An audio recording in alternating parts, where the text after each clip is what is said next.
Pemirsa, dunia otomotif tengah mengalami perkembangan demikian cepat dengan kemajuan teknologi yang memungkinkan kendaraan bermotor digantikan dengan kendaraan listrik berbasis baterai atau yang dikenal sebagai mobil listrik. Di sejumlah negara, electronic vehicle atau EV bahkan sudah digunakan sebagai kendaraan pribadi dan alat transportasi sehari-hari. Karena itu, peraturan Presiden tentang percepatan program kendaraan bermotor listrik berbasis baterai atau KBL dinilai sebagai loncatan besar dimulainya era kendaraan listrik di tanah air. Pertanyaannya, seberapa siap kita mengadopsi mobil listrik baik sebagai mobil pribadi maupun transportasi umum? Bagaimana industri mempersiapkan diri menghadapi era baru mobil listrik? Saya Renald Kasali. Dan saya Kania Sutisnawinata. Inilah Economic Challenges for CEO era baru mobil listrik.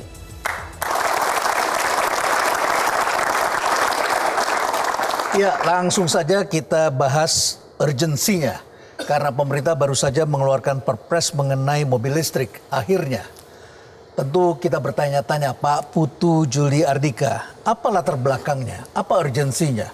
Apakah ini karena tren global atau barangkali ada penjelasan lain yang bisa dijelaskan kepada publik? Terima kasih, Prof. Jadi memang kalau kita lihat itu ada paling tidak 3 pertimbangan utama. Pertama itu adalah energy security. Ya. Jadi yang kedua itu adalah lingkungan hidup, ya. Dan yang ketiga itu bagaimana ekonomi industri otomotif ini, terutama yang berbasis listrik ini, itu lokal endowmentnya masuk. Jadi nilai tambahnya masuk. Jadi kita mempunyai basis untuk pengembangan, kita punya pasar. Ya. Yang kedua itu kita mempunyai bahan-bahan baku sebagai bahan industri baterai karena itu yang paling utama di dalam kendaraan listrik ini dan kita mempunyai itu semua sehingga kita punya pasar jadi kita mempunyai suatu kesempatan lah untuk mengembangkan ini dan space-nya begitu besar. Ya, jadi kalau kita catat ada 3, yang pertama adalah ketahanan energi, kemudian yang kedua adalah masalah ekonomi dan yang ketiga adalah masalah lingkungan. Ya. Oke, intinya arahnya ke sana ya Pak, untuk menghemat juga anggaran begitu yang kita ketahui ini kan sekarang ini dibebani oleh impor BBM gitu, salah satu diantaranya itu ya, salah satu kendala atau mungkin tantangan yang sedang dihadapi oleh perekonomian saat ini. Ya, di samping itu kalau sudah bahan bakarnya lebih hemat, itu emisinya akan jauh lebih kecil. Ada faktor lingkungannya juga ya. Faktor lingkungan. Oke, saya ingin beralih dulu ke para pelaku usaha. Tadi kita ingin sebenarnya menggali lebih banyak soal tahapannya ini akan seberapa cepat. Ketika kita bicara mengenai perpres yang sudah ditandatangani, harusnya itu langsung diikuti dengan peraturan teknisnya gitu. Betul, turunannya. Ini melibatkan 9 kementerian katanya kan Pak. Nah itu saya bayangkan koordinasinya akan seperti apa begitu antar kementerian yang ada. Tapi yang terlibat dalam proses ini. Tapi saya ingin terlebih dahulu ke Pak Muldoko. Pak Muldoko ini adalah founder dari PT Mobil Anak Bangsa, produsen kendaraan listrik ya Pak. Sudah berapa lama Pak? Mulai 2016 ya. 2016 sudah ya? 3 tahun ya. Jadi sudah dimulai bahkan sebelum perpres ini ditandatangani. Iya. Prospeknya memangnya seperti apa Bapak melihatnya? Cukup komprehensif ya. Tapi nanti akan lebih lengkap lagi kalau insentifnya keluarkan oleh kementerian. Jadi masih menunggu insentifnya seperti apa? Itu akan lebih clear lagi ya. Gitu. Sehingga nanti kita bisa memberikan harga yang lebih pasti ya. Gitu. Nah, sekarang ini memang saya mendahului ya. Hambatan terbesarnya apa Pak yang dirasa selama ini dalam mengembangkan kendaraan listrik di Indonesia? Hambatannya ya paling utama di regulasi ya. Di regulasi? Iya, di regulasi. Karena di situ kalau melihat roadmap-nya kan harus melalui hybrid, terus plug-in hybrid. Berikutnya baru mobil listrik murni. Saya nggak mau melalui itu, ngapain lagi melalui itu? Maunya cepat aja loncat saja langsung. Dan berdarah-darah di sana. Oh iya, kalau nggak sekarang kapan lagi? Kita ini harus berani melakukan lompatan. Karena ini sebuah kesempatan bagi orang Indonesia. Karena kalau kita mengikuti tahapan-tahapan konvensional, udah terlambat kita. Kita udah nggak bisa lagi bermain di situ. Tapi begitu ada area bermain baru, ya ini kita saatnya untuk melompat. Gitu. Makanya saya selalu mengatakan, kalau nggak sekarang kapan lagi? Gitu. Dan yang diproduksi adalah mobil bis ya. Ya, saya memang mengawali dari transportasi ya. Ya. Karena menurut saya tadi tanggung jawab sosial yang harus kita kembangkan adalah bagaimana kita memikirkan polusi emisi yang begitu tinggi di kota-kota besar ya. Tidak hanya di Jakarta, tapi juga di daerah-daerah lain. Untuk itulah menurut saya kontribusi yang cukup besar di kota-kota besar diantaranya adalah transportasi umum. Kalau itu nanti kita ganti semuanya, ya, Itu sebuah lompatan juga. sebuah lompatan. Untuk itu, saya pikir yang saya lakukan adalah benar, nggak salah gitu ya. Dan saya yakini bahwa yang saya lakukan itu benar. Walaupun pada saat itu orang masih berwacana ya, masih berwacana tentang mobil listrik. Tapi saya mencoba untuk mengawalinya. Karena pada saat saya Letnan Jenderal, waktu saya wakil gubernur Lemhanas, saya melihat bahwa masa depan adalah baterai. Baterai adalah masa depan. Okay. Nah, dari visi saya seperti itu, maka saya kejar betul. Akhirnya saya pergi ke Shanghai ya. Saya melihat pabrik baterai, saya melihat perakitan mobil listrik, bus waktu itu. Saya pastikan saya bisa membangun di Indonesia. Okay. Itu berduel sama mereka selama 3 bulan, baru dia menyerah begitu. Ya. Ya, Oke. nah, itu. Baik, saya ingin beralih dulu kalau begitu ke Pak Yongki untuk menanggapi Pak Yongki dari mewakili Gaikindo begitu ya. Bagaimana Bapak melihatnya dengan ditandatanganinya Perpres ini gitu? Kalau tadi kan Pak Muldoko mengatakan kalau nggak sekarang ya kapan lagi? Kita butuh lompatan gitu. Kita harus memaksakan diri. Seberapa siap sebenarnya industri otomotif tanah air saat ini? Betul sekali. Jadi sebetulnya kita sudah menanti-nanti. Sudah Perpres menanti-nanti, ini. Pak. Ya kan memang yang seperti Pak Muldoko katakan tadi bahwa kalau tidak sekarang kapan lagi? Aha. Karena era dunia juga ke situ arahnya kan. Era dunia ke situ kita harus mulai. Jadi inilah aturan atau Perpres yang ditandatangani. Jadi sekarang ini sudah jelas Oke. aturan mainnya bagaimana. Sudah cukup jelas? Sudah jelas aturan mainnya begini. Dan sudah terakomodasi semua kebutuhan dari industri otomotif? Terakomodasi, tetapi tentunya perlu ada aturan-aturan lanjutan. Ya, baik itu juknisnya dari kementerian-kementerian terkait yang nantinya juga terlibat di dalam mobil listrik ini. Nah, mengenai tahapan tadi yang sebenarnya Ya. itu kan ada tahapannya dalam Ya. pengembangan mobil listrik. Itu Betul. tahapannya itu harus dilewati sesuai dengan Ya. kewajarannya atau memang bisa dilompati salah satu tahapan dan caranya seperti apa? Betul. Jadi kalau untuk transportasi umum seperti bus dan lain-lain itu bisa langsung lompat. Bisa saja. Karena itu kan jarak tempuhnya atau rutenya sudah tertentu. Ya. Nah, karena yang dalam hal mobil listrik, full listrik ini, kita masih memerlukan yang namanya charging station. Ya kan, untuk mengisi baterainya itu. Jadi kalau transportasi umum yang rutenya atau trayeknya sudah tertentu dari satu poin ke poin lain, itu kita bisa melakukan atau mengadakan charging station di setiap ujungnya tadi. Jadi itu bisa saja melompat ke situ. Jadi itu betul sekali yang Pak Muldoko tadi katakan bahwa kalau ini saya melompat saja langsung ke situ bisa. Dan itu memang sudah terjadi di mana-mana begitu. Ya. Ya kan, jadi charging stationnya ditaruh di ujung dan ujung. Pada saat dia sampai di satu titik, dia berhenti di situ, sopirnya istirahat sambil itu di-charge. Ya. Ya, penuh dia balik lagi rute yang sama. Tetapi kalau tadi yang masalah hybrid maupun plug-in hybrid, itu memang tahapannya demikian. Karena kalau kita bicara dari internal combustion engine yang biasa menuju ke hybrid, itu sebetulnya tidak ada perubahan apa-apa. Karena dia bisa jalan dan bisa self-charging. Kita tidak perlu infrastruktur, kita tidak perlu yang namanya SPKL. Satu pengisian listrik. Ya, kendaraan listrik. Pengisian kendaraan listrik umum. umum, SPKLU. Jadi ini istilah baru yang nanti diperkenalkan kepada Ya, publik. betul. Ya. Nah, kalau nanti melangkah lagi ke yang namanya plug-in hybrid, nah itu baru kita perlukan SPKLU tadi. Ya. Oke. Tapi Satu kalau hal tadi yang masih kurang dari Mas Yuli tadi ya. Tadi yang ketahanan energi ya. Yang kedua lingkungan. Ya. Yang ketiga ekonomi. Yang ketiga faktor ekonomi. Yang keempat adalah kapasitas nasional. Gitu. Kapasitas nasional di dalamnya adalah mendorong penguasaan teknologi. Oke. Ya, itu. Ini sangat penting bagi kita gitu ya. Jangan kita itu jadi konsumtif. Terus Kita juga menerus bisa. menjadi basis pasar saja. Iya, Kita gitu. harus menjadi basis produksi. Untuk itu aku kasih namanya MAP, Mobil Anak Bangsa. Oh iya, luar biasa. Kalau mau produksi sendiri memang harus menguasai teknologinya Iya, begitu ya. iya. Saya nanti akan ke Bu Noni dan Baik. juga ke Pak Davi, tapi kita harus jeda terlebih dahulu. Akan kita lanjutkan perbincangannya Baik, ya. sesaat lagi. Pemirsa tetaplah bersama kami.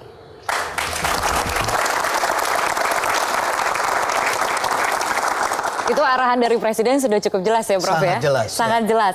Baik, saya ingin langsung menyapa audiens yang ada di, maksud saya narasumber yang ada di audiens terlebih dahulu. Tadi sudah saya perkenalkan ada Mas Meta, tapi sekaligus saya ingin menyapa komunitas CEO Indonesia yang juga hadir bersama kami pada malam hari ini. Terima kasih atas kehadirannya. Baik, saya ingin ke Mas Meta. Mas Meta melihatnya peluangnya seperti apa sih pengembangan kendaraan listrik atau mobil listrik di Indonesia? Saya kira ini terobosan yang disampaikan tadi oleh Pak Muldoko benar sekali dan ini memang tren dunia yang akan mau tidak mau akan kita lampaui juga. Jadi betul kalau tidak sekarang kapan lagi ya Pak ya. Dan saya kira memang kalau lihat tren dunia misalkan diprediksi 2035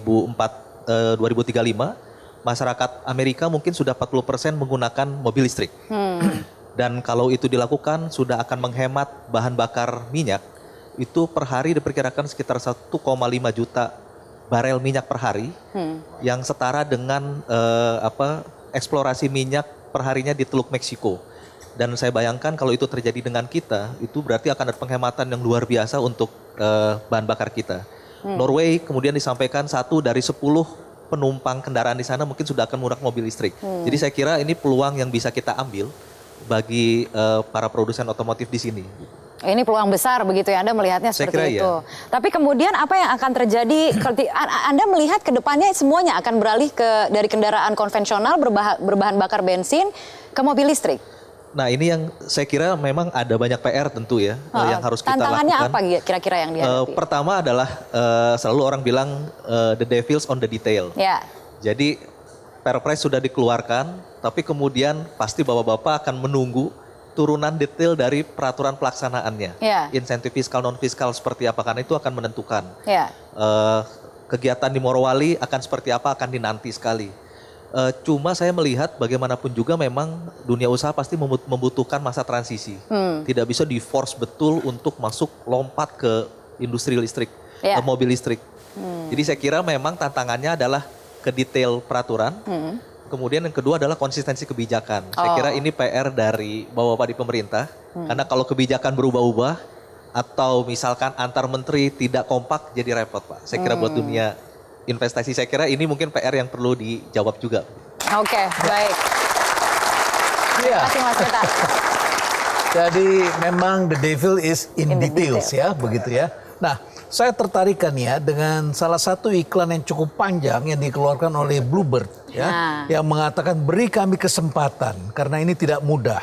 Bluebird kemudian melakukan transformasi dan kita tahu Bluebird ini banyak melakukan inovasi. Dulu adalah menggunakan gas juga ya, kendaraan menggunakan gas yang pertama, kemudian sekarang mempunyai mobil listrik. Tadi pertanyaan saya, apakah balik modal karena harganya masih mahal, Anda mendahului berdarah-darah seperti Pak Muldoko. Apa motifnya sebetulnya? Mungkin yang pertama dari semenjak Bluebird itu didirikan, nenek saya almarhumah tuh selalu berpesan, kalau ingin langgeng kita harus memikirkan segala hal termasuk lingkungan hidup. Ya karena hidup kita kan bergantung pada lingkungan hidup. Makanya dari awal itu di Bluebird selalu kita concern terhadap hal-hal seperti itu. Setiap kali ada program pemerintah yang seperti CNG kita langsung mengadopsi. Kemudian dengan LPG gas juga kita mengadopsi. Nah kebutuhan untuk ada konsistensi kebijakan itu memang sangat diperlukan. Nah pada saat Bapak Presiden waktu itu pernah mencanangkan sekitar 2 tahunan yang lalu mengenai ide yang untuk mobil listrik ini, kita langsung kayak ada lampu keluar gitu. Nah kenapa kita nggak mulai dulu aja? Kita mulai dengan pilot test. Jadi kalau hitungan bisnis pada saat ini memang nggak nutup. Jadi kita masih proyeknya proyek CSR. Jadi kita keluar proyek ini dari proyek kantongnya CSR. Kenapa? Karena harga kendaraannya itu masih 6 kali lipat dari harga taksi biasa. Tapi kita hanya ingin membuktikan bahwa secara operasional itu memang cukup baik. Pada saat ini dengan 25 taksi yang e-Bluebird dan 5 taksi e-Silverbird yang menggunakan Tesla X itu, kita sudah bisa saving dari bahan bakarnya sekitar 34%. Jadi bahan bakar besar. Sudah menghemat di sana. Nah, kalau berdasarkan teori, nanti maintenance segala macam juga bisa turun. Tapi kan kita harus buktikan dulu. Ada skala ekonomis ke depan. Jadi kita yakin ke depannya, saya setuju Pak Muldoko, mendingan kita mendahului. Leapfrog aja. Kalau kita ingin menjadi negara yang mengekspor mobil-mobil listrik itu ya. Jadi berdarah-darahnya itu bukan karena permintaan pasar, tetapi karena cost-nya masih mahal. karena kosnya masih Kosnya mahal. masih Ya. mahal, Kalau karena pasar mendahului. senang sekali, Ya. Pak. Dan juga terutama misalnya seperti airport Soekarno-Hatta. Ya. Karena Airport Soekarno-Hatta kan mencanangkan ingin menjadi green airport. airport, ya. Nah, dengan adanya taksi full elektrik ini, wisatawan yang datang ke Cengkareng, ke Airport Soekarno-Hatta Pasti itu langsung menanyakan senang. itu. Ya. Jadi hal-hal seperti ini yang saya pikir sudah waktunya lah Indonesia melakukan sesuatu yang kayaknya keren gitu kan Ya. kelihatannya Ya. gitu ya. Tapi nanti akan untung itu Bluebird kalau pakai MAB. Iya. Makanya didudukan berdampingan ya. Bisa langsung deal gitu ya. Karena kita benar-benar menunggu ini baru bisa secara bisnis itu bagus kalau sudah diproduksi di Indonesia sendiri. Kalau sudah Oke. diproduksi Iya. sendiri. Pada Baik. saat ini masih Ya. terlalu mahal. Baik, ya. Pak Davi, saya ingin menanyakan, Pak Davi, kalau untuk Renault sendiri kan sebenarnya dari kesiapan, saya ingin menanyakan soal itu. Renault sudah punya produk mobil listrik ya. Ya. Nah, pasarnya itu melihat seperti apa? Karena tadi kita sempat bicarakan mengenai pasarnya. Tadi Bu Noni mengatakan bahwa antusiasmenya itu ada sebenarnya. Ya. Tapi kalau dari Renault sendiri sebagai produsen otomotif melihatnya seberapa besar Oke. sebenarnya pasar yang ada di Indonesia? Kalau kita bicara short term, ya kan di dunia aja masih 1,2% mobil listrik dibandingkan dengan mobil yang berbahan bakar fosil, ya Ya. kan? Itu dunia. Indonesia sudah pasti nanti ada di bawah itu. Tapi kalau kita bicara long term, pasti Runo melihat apa yang baru saja ditandatangani Pak Jokowi itu adalah big opportunity. Big opportunity. Big opportunity. Tapi untuk ke sana memang kami dari Runo lebih melihat aspek human-nya gitu. Artinya apa? Ada dua hal. Kalau menurut kami, yang pertama itulah awareness dan yang kedua experience. Jadi awareness itu adalah bagaimana membuat orang Indonesia itu nggak lihat mobil listrik as one entity, tapi sebagai satu ekosistem.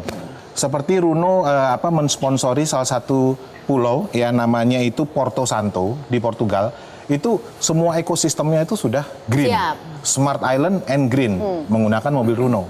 Nah jadi kalau kita misalnya punya satu pulau aja kayak gitu di Indonesia dan millennials yang nantinya bakal beli mobil listrik 10 tahun ke depan diedukasi, they know the whole story dan membuat mereka lebih antusias untuk membeli mobil listrik. Yang Tapi kedua kan tergantung harganya juga, Pak. betul, tergantung harga, tapi harga kan nanti Affordability itu tergantung bagi skala konsumen ekonomi dan menjadi pertimbangan regulasi. utama, kan? Setuju, Oke. setuju. Sebelum itu yang kedua Nggak masalah mau dijawab dulu yang itu. setelah ini Bu. Nanti saya minta Nah, Nanti langsung experience dulu. Jadi sebenarnya apa yang dilakukan oleh Bu experience Noni dulu, dan ya. dengan Bluebird-nya itu yang pakai mobil listrik itu sebenarnya udah sangat membantu. Oke, Membantu karena awareness-nya itu- semua stakeholder ya. karena orang itu at the end of the day touch and feel. Iya. Mereka Oke. harus touch and feel. Jadi dengan adanya taksi listrik, sebenarnya saya waktu tahu Bluebird mengeluarkan taksi listrik saya bilang, wow, ini keren banget. Ngantri gitu. katanya Bu ya? Ngantri. Ngantri pasti. Ngantri, Pak. Oh iya. Karena salah satu basic perceptionnya Runo, kenapa kok sekarang fokus di mobil full listrik karena adalah driving experience yang betul-betul Oke. sangat enjoyable dibandingkan mobil-mobil Iya. yang pakai bahan bakar fosil. Kalau itu untuk harga berapa, Pak? Kira-kira? waktu Perpres keluar ya kita sudah sempat simulasikan ya kan dengan value yang sama ya misalnya kita ambil satu mobil misalnya kita ambil Runo Koleos gitu ya mobil SUV medium ya kan kalau kita pakai yang ICE dengan kita pakai yang full listrik ya dengan aturan Perpres yang ada walaupun teknisnya belum detail kita coba simulasi itu kira-kira more or less 15-20% harganya di atas asal betul-betul itu bisa bisa di-apply ya semua yang Tetapi insentif penghematan segala bahan macam. bakarnya bisa sampai 30% tadi. Itu all to all udah Pak. Yap. Baik. Ada masalah sedikit kan Oke. ya. Ini ada semacam geopolitik, geoekonomi ceritanya. Ya. Kalau kita bicara di negara-negara seperti Indonesia, pelaku utamanya otomotif ini adalah dari Japanese car. Sementara di Asia kita melihat yang mengembangkan banyak mobil elektrik ini adalah Tiongkok. Apa yang dilihat dari kesiapan pemain mobil Jepang yang cukup banyak di Indonesia? Ya, jadi sebetulnya kembali lagi saya katakan bahwa hampir semua merek itu sudah punya sebetulnya. Semua sudah punya, Sudah termasuk punya dari mobil Jepang, listrik, ya kan? Full listrik ya kita Ya, bicara, sudah full punya. listrik, Hampir mau itu Jepang, mau itu China, mau itu Eropa, semua punya. Tinggal masalahnya kesiapan mereka untuk tadi masuk ke negara-negara seperti Indonesia, nomor satu, nomor dua, transfer of technology, iya kan? Karena ada beberapa merek juga yang masih enggan. Betul. Mereka maunya jualan aja gitu. Nah, itu yang kita nggak Ya. mau sebetulnya. Iya kan? Kita nggak Ya. mau. Kita mau jadikan Indonesia ini Jadi jangan basis produksi betul. Indonesia. Kita Jangan tidak ketinggalan mau lagi. hanya jadi pasar saja. Mereka melihat Indonesia ini dengan rakyat 265 juta ini kan pasar yang sangat-sangat besar. Jadi tujuan mereka datang ke sini hanya untuk jualan itu yang kita tolak. Maka dari itu Perpres ini sudah menjawab sebetulnya, ya kan harus adanya saham lokal dan lain-lain. Ini ada ketentuan TKDN ini sudah dan lain sebagainya. ada ketentuan TKDN-nya, ya kan. Ini sudah bagus sekali Perpresnya itu yang kami tunggu-tunggu. Jadi tinggal kita tunggu sekarang turunannya daripada Perpres ini dari kementerian terkait. Kalau gitu nanti setelah ini kita tanyakan pada Pak Juli ya, bagaimana turunannya. Turunannya ya. Kita jeda terlebih dahulu. Perbincangannya akan kami lanjutkan sesaat lagi. Tetaplah bersama kami.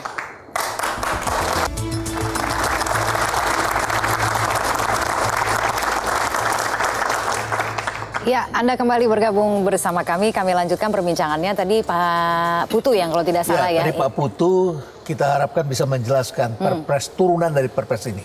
Apa saja yang masih akan dikeluarkan oleh pemerintah dalam waktu dekat untuk menunjang dan memberikan kesempatan kepada Indonesia menjadi basis produksi, bukan lagi sekedar menjadi basis konsumsi. Jadi pemerintah itu memberikan banyak sekali insentif. Itu insentif yang sudah ada, ya, yang dalam proses, dan nanti turunan daripada Perpres ini. Nah, sekarang itu kendaraan listrik kalau masuk ke Indonesia itu pajak jadi barang mewahnya itu tidak ada. Jadi sekarang pun udah bisa masuk dengan zero tax barang mewah. Kalau import, kalau produksi. Nah, kalau produksi nanti ada yang tadi ada program namanya program ya low carbon emission vehicle. Itu diharmonisasi. Jadi yang ramah lingkungan itu diberikan insentif, yang kurang ramah lingkungan itu diberikan disinsentif. Sehingga terjadi perbedaan dan orang akan bisa membeli kendaraan listrik. Diperkirakan akan berapa persen perbedaan harganya sehingga mobil listrik akan lebih murah? Nah, itu sangat tergantung pada fuel efisiensinya atau emisi CO2-nya. Ya. Itu nanti akan berkisar antara 15% ya sampai dengan sekitar 50%. Oke, kita beralih dulu ke Pak Kuku. Pak Kuku, Sekjen Gaikindo juga hadir di sini. Saya ingin menanyakan kesiapan dari anggota Gaikindo. Kita kalau bicara mengenai dampak, ini kan sebenarnya kita tidak hanya bicara mengenai dampak terhadap produsen otomotif, tapi juga ada industri turunannya begitu. Misalnya industri komponen juga. Itu yang nanti mungkin akan terdampak begitu dengan ditandatanganinya Perpres ini. Akan seperti apa perubahan yang terjadi dalam lanskap industri otomotif kita? Baik, jadi memang tadi kalau tidak sekarang kapan lagi? Memang arahnya harus ke sana. Dan ini yang ditunggu oleh para pemain industri otomotif di Indonesia. Dan Indonesia adalah pasar terbesar di ASEAN. Dan kita nggak ingin industrinya itu dikalahkan oleh negara lain. Dan kita hanya jadi pasar. Oleh karena itu kalau mobil, tadi dikatakan Pak Yongki bahwa semua punya produk-produk itu. Electric vehicle itu ada semua, dari yang hybrid, plug-in hybrid, electric vehicle, fuel cell ada. Di sisi lain lagi adalah industri komponen pendukungnya juga akan mempersiapkan diri. Kalau mobil semuanya udah tahu, engine sudah bisa dibuat di Indonesia. Sekarang ada 3 komponen utama yang perlu disiapkan. Kalau saya mengambil analoginya adalah seperti ban. Indonesia memiliki karet alam, sehingga kemudian banyak pabrik ban mobil dibuat di Indonesia, ada Dunlop, ada Goodyear, ada Bridgestone, dibuat di Indonesia, bisa dipakai segala macam mobil. Demikian juga dengan electric vehicle, ini adalah tantangan buat komponen, supaya tadi Bu Noni harganya lebih terjangkau, Bu. Karena komponen utamanya untuk electric vehicles, itu kurang lebih 40-50% itu harganya dari baterai pack tadi. Kalau itu dibuat di Indonesia dan kita punya raw materialnya, yang tadi di Morowali, akan bagus sekali. Dan itu kita jangan hanya supply untuk Indonesia, tapi pabrik komponennya yang mampu menjadi global supplier, menjadi pemain global. Sehingga di samping untuk memenuhi produksi dalam negeri, kita juga ekspor kendaraan listrik yang menggunakan banyak komponen lokal dan kemudian bersambung menjadi supplier komponen-komponen utama tadi. Jadi dari sisi pelaku usaha menginginkan perubahannya itu bertahap ya Pak? Bertahap Pak? Bertahap secara alamiah. Bertahap Jadi, secara alamiah iya. itu susah sekali gitu mendefinisikannya seperti apa gitu bertahap secara alamiah. Secara alamiah itu berarti akan ada yang mati begitu kan? Ya, karena dengan adanya kebaharuan ini ada beberapa yang tidak digunakan lagi. Saya tidak ingin menggunakan istilah mati, tapi shifting. Apa yang bisa dilakukan Shifting. dari yang Itu sekarang? istilahnya Prof. Renald, beralih shifting ya. ke Baik. teknologi yang lain. Ya, seberapa besar akan terjadi shifting itu? Pasti akan besar kalau, namun dari prediksi yang ada, kami juga berbicara dengan Asosiasi Industri Otomotif Dunia seperti OIKA. Nampaknya sampai 2050 internal combustion engine masih tetap ada. 2050. Apalagi kalau Indonesia menggunakan local endowment, bahwa kita menggunakan palm oil yang bisa diolah dengan hydrocrack setara menjadi gasolin dan juga setara dengan solar. Ini juga suatu alternatif baru bagi Indonesia dalam proses peralihan dari existing conventional engine mengarah ke electric vehicles. Banyak pilihan Pak Indonesia. Oke, baik. Berikutnya kami ingin mengundang ada satu narasumber yang dari tadi duduk di antara audiens. Kami undang untuk bergabung bersama kami di meja. Di sini juga sudah hadir CEO Nissan Motor Indonesia, Isao Sekiguchi. Welcome, Mr. Sekiguchi. Mr. Sekiguchi, I wanted to ask you, are there any plans for Nissan to sell electric vehicles in Indonesian market? So we have announced our plan for Indonesia, also for Asia Oceania earlier this year, that we are officially introducing our Nissan Leaf, which is the second generation of the pure EV next year in Indonesia. So Nissan has been selling globally since 2010. Okay. So it's been 9 years of cumulative experience over with more than 50 countries. And what we can note is that we run 4 billion kilometers with 400,000 vehicles that we sold globally, and there's no single critical accident coming from the battery. Okay. So I think as part of not just coming and sell cars, what we believe is how to educate that yes, we can drive the long range. If you're just driving 30 kilometers, no need to, you know, like iPhone, you have to charge iPhone every day. But there's no need to charge every day. If you're just driving 40, 50 kilometers, you just need to charge once a week. Okay, but then are you willing to bring that expertise into Indonesia and build perhaps a facility here, invest more in Indonesia and build and make Indonesia a basis for production of electric vehicles in the Definitely, future? we would like to be part of the solution. And of course, we would like to be part of building the society and also the industry. So, but as everybody know how the cars are built, we cannot make it alone. We need a battery supplier, we need a part supplier, and when it comes to the EV, we have to work with the electricity company, the charging stations. There are many partners, including the government, where we have to work together. So I think electric vehicle is not just bringing a new car. I think it's really about how to build a society going forward, and both private and the public sectors have to come along and see the same vision as we go forward in creating a society. So Sekiguchi-san, are you saying that you are moving your factory somewhere in Asia to be in Indonesia as a production basis of the electric vehicle? So I'm not here to talk about the specific plans for Nissan, but definitely the markets are shifting. It used to be US, China, Japan, and Europe, and these are the 4 locations today that we make electric vehicle. But looking into the potentials of not only Indonesia, but for the Asia specifically, where there are growing needs of bringing cars that are eco-friendly. And definitely CO2 emission free. I mean, that's the most, and also Nissan has a vision of zero fatality and a zero emission. That's one of the vision in making cars.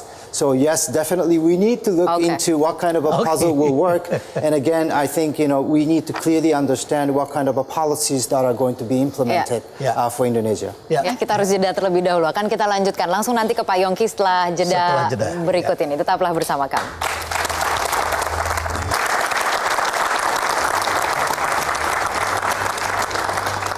Ya baik pemirsa, tadi kita sudah bicara tentang basis produksi. Tentu Indonesia tidak menginginkan negaranya hanya menjadi basis untuk pemasaran dan penjualan saja.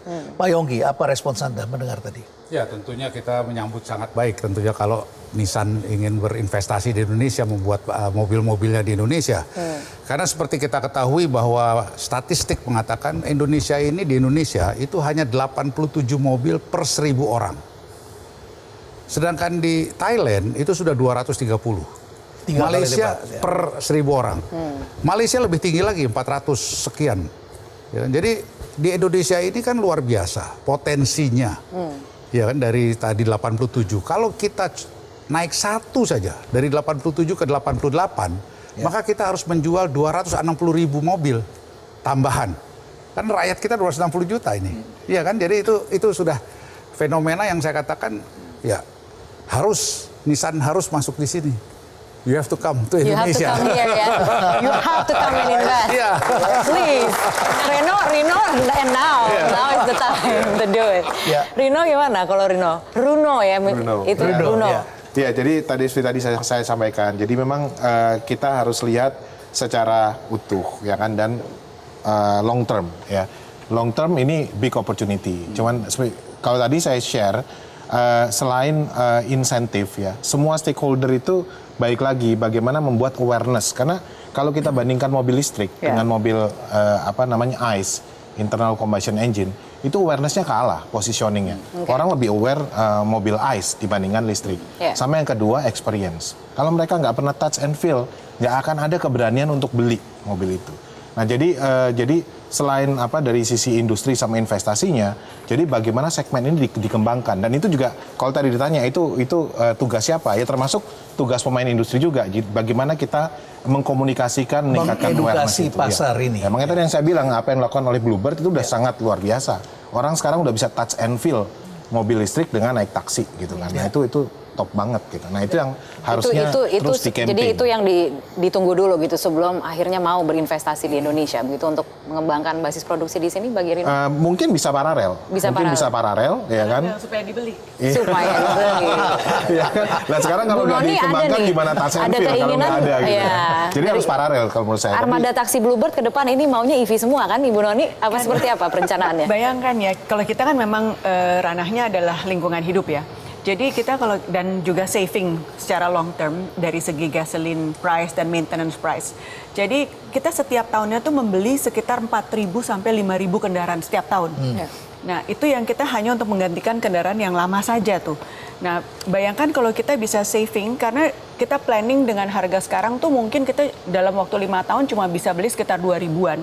Itu aja kita sudah bisa saving tuh 20 juta kilogram CO2 udah bisa di saving. Jadi bayangkan kalau kita bisa lebih murah lagi, kita bisa lebih banyak lagi gitu, kita bisa ganti dengan lebih cepat. Nah, pada saat ini siapa yang produsen-produsen yang mau melakukan pilot project, kita juga terbuka. Coba dulu gitu kan, yang tadi touch and feel kita juga terbuka untuk melakukan dengan Pak Muldoko begitu misalnya. Bisa, karena dengan kita menggunakan electric vehicle itu kita membangun infrastruktur juga kan. Kita kan sudah bangun charging station dan sebagainya. Jadi udah mulai ada. Jadi seringkali kita tunggu-tungguan akhirnya nggak jalan-jalan gitu. Maju mundur. Touch and feel itu bisa dirasakan di tempat Bluebird itu tadi ya. Nah, Pak Muldoko, ini terkait dengan harga yang menjadi lebih baik ini. Ini investasi asing dan sebagainya memerlukan rantai pasokan. Supply chain-nya seperti apa Pak di Indonesia yang bisa Saya pikir tidak ada sebuah industri yang berdiri sendirian. Semuanya belanja dari kanan kiri kan gitu.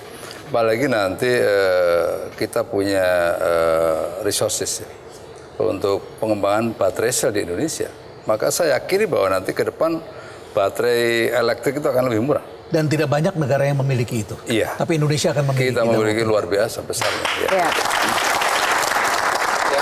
Yang kedua pengembangan untuk motornya ya.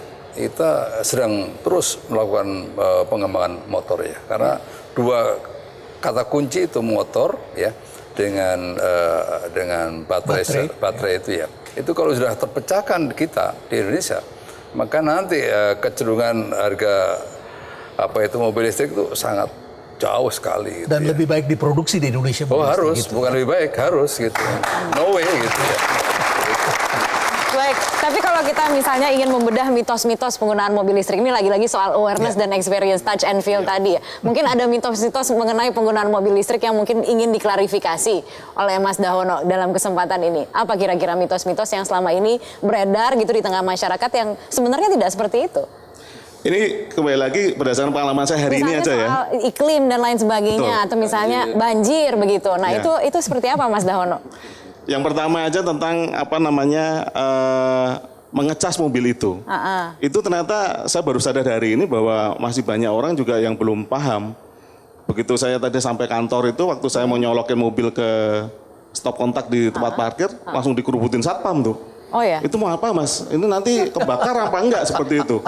Padahal ternyata saya jelaskan, kemudian kapasitasnya cuma sekian, dan saya colokan beneran, nggak terjadi apa-apa. Dan memang seperti apa, mobil itu mah udah dirancang seperti itu ya, safe untuk dicas dimanapun. Nanti juga akan saya cas di rumah dan melihat seperti apa. Dan kemudian seperti mitos tadi itu kan, katanya kalau mobil pakai baterai, masuk ke air gitu, akan korslet atau terbakar, misalnya seperti itu ya. Ya jujur aja saya memang belum pernah nyelupin mobil listrik ke banjir kayak gitu. Terima kasih Mas Dahono. Silakan. Kita harus memberikan informasi yang fair kepada bangsa Indonesia. Jadi memang kalau dibilang masuk air ke setrum, pasti safety-nya sudah dipikirkan oleh produsen. Tapi memang handlingnya nggak gampang. Karena untuk seorang mekanik mobil listrik, itu mereka harus disertify sebelum mereka melakukan repairing. Gitu. Karena ada hal-hal tertentu yang harus mereka perhatikan, karena memang itu daya listriknya cukup besar. Jadi kalau salah tanjakan nggak ada masalah? Wah, tanjakan nggak ada masalah. Akselerasinya luar biasa kalau mobil listrik. Ini semuanya sudah mencoba mobil listrik di sini ya berarti ya. Dan juga di antara audiens nampaknya rata-rata sudah pernah menggunakan. Pak, Prof. Renal sendiri sebagai penutupnya apa kira-kira Pak? Kalau kita bicara kan sebenarnya masih ada yang menimbang-nimbang ini pengembangan mobil listrik ini peluang atau ancaman, apakah akan terjadi shifting, disruption dan lain sebagainya. Saya kira selama ini selalu ada keraguan-raguan karena memang selama kita tinggal di dunia lama, kita selalu nyaman. Sebetulnya sama juga sih dengan kita mau pindah ya.